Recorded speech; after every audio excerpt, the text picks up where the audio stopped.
also, I would like to know what are some of the mistakes that you will suggest the aspiring data leaders to avoid based on your experience?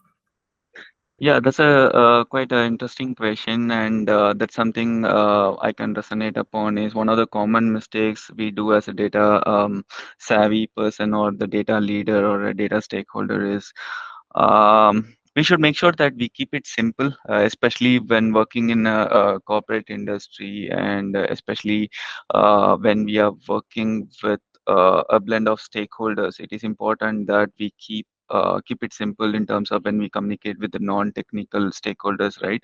And also the way we articulate it should be simple so that people who are non-technical can also understand our data jargon. So that's, I think, one mistake we generally try to do.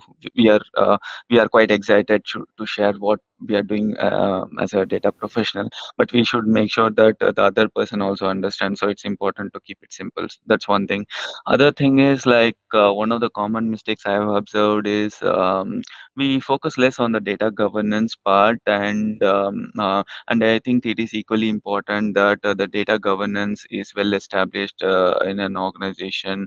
And As an industry, it is important that we have an enterprise data governance which can help different business functions in governing the data and treating data as an asset. So that's one of the other thing I think the organization should focus on.